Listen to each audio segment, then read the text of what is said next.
Welcome back, Pirates. Thank you for joining me today as we talk about my personal thoughts and beliefs of how heroes rank as of Season 3. I would like to say I am personally not a big fan of tier list, but I've been asked by many people to create one, so here we go.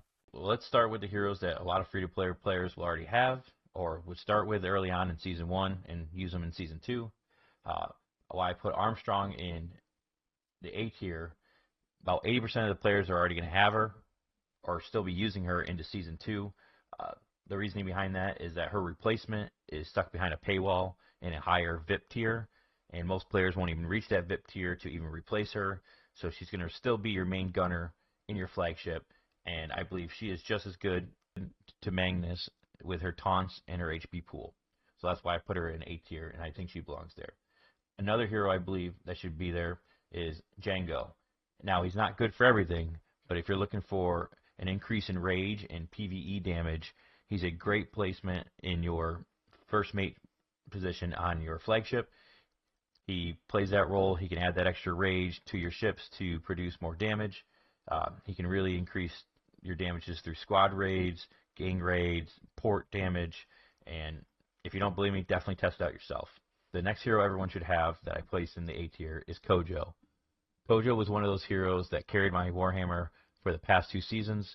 He can be in the normal position where he's supposed to be in the first mate, but he also can replace Luna in the gunner position if you do not have a high-end Luna and you end up getting Onimusha later on in Season 3. He can play in both spots. He's a big pumper. I know he has a bad issue where he can heal the damage later on if you don't kill him quick enough, but he can do enough damage with some other heroes through your Warhammer where that heal doesn't really play much of a role. The next hero that came out pretty recently is Delilah. I really believe she really belongs in the A tier. I already use her on my flagship in the first mate spot, and she has a skill for the first 12 seconds of the battle. She increases rage regeneration for that ship, and I use her because she pops Ahab's shield before all the damage goes out, so you're able to recover pretty quickly. She plays a really major role on my flagship, and I would like you guys to check her out too. I bet she can improve your survivability on your flagship instead of Cursed. I'll jump to Cursed then. I think he's a B tier hero. He has some debuffs. You know, his curses make heroes cooldown reduction increased. But with Delilah now in the game, I think she really takes that role over from him to benefit your flagship. So that's why I put Cursed at the B tier. While I'm in the B tier, I'll say I put Boa there. She is behind a paywall, but she'll help with the strategy ship with her dots and poisons as the first mate. But in my opinion, she's not a game changer at all. She is just as good as like a Cursed or an Oscar that's here in this tier as a Madame Lulu for heals. She doesn't change the game for you at all. And I think you could live without her, so that's why she's in the B tier. Let's go back in the A tier, and then with Eileen, I put her in A tier, mostly because she's one of the only drowning heroes in the gunner position that won't be replaced until later on in Season 2 with Adeline. But without Adeline as a free-to-play player, she's going to be doing all the legwork if you're trying to go for drowning damage. There's no really replacement for her. That's why I believe she believes in the A tier. Next one, I have Luna. Usually she's pretty... I feel like she pulls pretty early with how the game is set up. So if you are rocking a Warhammer, she plays that role as the gunner. Again, like I said earlier, if you have some other Onimusha later on in Season 3, and then you don't have Luna or really high tier, you could swap her out with Kojo. But I believe they're both on the same level. As a legendary hero, I mean, she can do a lot of crit damage. She usually, with my log, she swaps back and forth between Onimusha and her as doing the most damage. It just comes down to who does the most crit. Barnacle I have here is the A tier as well. I think he belongs there as a good captain for drowning damage if you're trying to go that way, and he'll be there for you for definitely for Season 1 to if you're trying to go that route, and then Season 2, I mean, he can be replaced, but with Stormbringer, how it's been created, it allows you to have many options. So you could have Barnacle there. You could swap him as a healer with Cordelia, and it gives you many options. So I think he's a good drowning hero, but he's not a game. I mean, he's not a full game changer. That's why he belongs in A. Next one is Molly. Um, Molly's pretty good. She gives the debuffs for heals. Um, she fits that strategy hero for gunner. I've also seen her run on some flagships, so she's very versatile. You can kind of run her multiple things. Is she completely game changer? A little bit. I mean, it's hard to tell between the logs and how good her debuffs are with healing, but she definitely plays a role, and I believe she belongs in the A tier. Now, like I said, for Magnus as Armstrong's replacement, he's good, but he's not super game changing. Even with many stars, I mean, you won't really see a crazy difference. His big advantage is when the ship's starting to get low health. This is where he really kicks in with his shield, because his shields, become better once the HP of your flagship gets lower. He still has the taunt. He still has the rudder skill, the tier 2 skill that comes from the rudder. He pretty much has I think it's called advancement. So he has that going for him. He's a good hero, but again, he's stuck behind a huge paywall. Most people are not going to have him, and I don't think he's fully needed to you know to be really good in the game and have any kind of advantage over anybody. Next one is the hero that you'll have in Season 1, Ophelia. She's very good for artillery. She's a very good support hero. She's not going to do crazy damage, but she provides really good buffs for artillery. She has a really good trinket that can go with her as well. But I don't believe she's very game-changing, and she doesn't really get her ship until Season 3. But she's very good. But again, I think with some of the things out there, she's not, she can be replaced with a Stormbringer pretty quickly and rocking, multiple damage over time ships, and you might not even have an artillery ship. So that's why I believe she's an A tier. I don't think she's fully game-changing like some of these S tier heroes that we'll go over in a minute. I'll start with the first hero I have in S tier is Cordelia, which is another hero you can get really early, especially if you spend money. She's like one of the first heroes that pop up when you start in Season 1. She's the best healer in the game.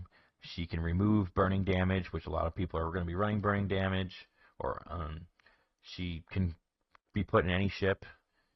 If you want to run her on your flagship, if you want to run her on a Stormbringer, if you want to have a full support ship with the healing, Primal Roar, if you actually have that ship on your season, she can be, she's literally a jack of all trades like she says she is. She plays a major role, and again, like I said, she's the best healer in the game. You could run her with the Elixir, or you could run her with Spyglass for more attack, because she scales off attack power, but that's why she's in the S tier. I mean, you could literally put her anywhere, and she'll change the game for you.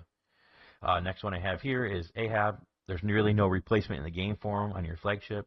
He's definitely your captain for your flagship. He provides great shield protection. He's, like I said, he is a game changer, and that's why he's in the S tier. There's no hero that can replace him in the game, and that's why he belongs there. He's like a must-have hero. Next one is Sharky. Until Season 4, there's really no hero that can replace him as a gunner if you're trying to run artillery. He's big damage. There's no hero in the artillery at the moment that can out-damage him. He's pretty versatile. I've seen people even run him on flagship if they don't have an artillery ship, and he'll still do the really good artillery damage without being on an artillery ship. He's very good. He can be pretty easy to get. You can get him through gang auctions and just regular conges. But yeah, he'll be really good for squad raids, port damage, and he'll always be the top tier damage for artillery. The next one is your cutthroat captain, Bones. He's amazing for trials with his sniper rifle shots. He runs your cutthroat ship if you're running cutthroat through the Warhammer. He's a must-have hero if you're going to be running Warhammer. He provides great buffs. He does great damage. He just does everything. He's probably one of the best heroes, especially starting in Season 1. And if you're trying to decide between Griffin, Ophelia, or Bones in Season 1, he should be your go-to first. And then I would say Griffin right after, which we'll get into Griffin. Griffin's your captain hero for strategy. There's no hero that can replace him. He does pretty good damage, has great buffs. He's even good with his trinket. And again, he belongs in the S tier because there's no hero that can replace him. That's in the game at the moment, and all the way up to Season 3. I have Wanda in the S tier, and the reason behind that is that she can be just like Cordelia. She can be put on any ship. She'll increase your ship's rage. She can also produce some heals with some of her skills and her trinket. Their heals aren't that great. She definitely doesn't come close to Cordelia or Madame Lulu's heals. She's probably, the third best healer in the game. There's a lot that takes into it to make her that good. But again, she can be put anywhere on any ship, and she'll make that ship better. She'll help, she's a really good replacement if you need to replace her on Stormbringer or put her on Warhammer or some reason put her on your flagship if you need to. But she can really be put anywhere, and she'll increase your damage. And she's really good in trials as well. She adds a lot of speed, and she can attack multiple times. Tanaka, if you're coming into Season 2, if you're trying to run burning damage, he's a must-have for burning damage. His trinket is very good too. You can produce a lot of stacks, and after 30 seconds, you can do some massive damage. In my opinion, he's one of the best heroes you can put on your Stormbringer for what he brings to it. And then if you match him up with the next hero, Adeline, your Stormbringer is probably going to be your biggest damage ship, especially in Season 2. I don't think there's anyone that can match against it, not even your Warhammer. They're a very good combo. She's doing drowning damage. She does fast attacks. She'll also carry you through trials. So these two heroes, if you're going to be pulling Conchs in Season 2, you definitely want them both. And again, you could also rock her with Barnacle, which, we could rock going through the drowning damage, and you can have another ship as burning damage. These two heroes, will carry you through Season 2 and are very good options. And last but not least, Season 3 hero that just got switched between Season 4 with Obi to come into Season 3 is Onimusha. He'll be your replacement for Kojo. He's really good at damage. If you start getting them up to higher stars, his crit damage increases. His crit rate will already be increased as well. He has his first skill has really high cutthroat damage. Overall, he's just a really good hero, and especially if you're trying to go heavy into Warhammer, he's a must. And his trinket's really good, the Palace, which will increase your cutthroat damage, additional damage, and add more crit to him as well. This will shoot you, if you're rocking him with his trinket, most times your Warhammer ship will have 100% crit is where you want to be at. Well, that is my thoughts and why I believe certain heroes belong in those tier groups. If you made it this far into the video, thank you for sticking around. Don't forget to like, subscribe, and hit that notification bell to stay updated on all things Sea of Conquest. Until next time, may the winds be ever in your favor.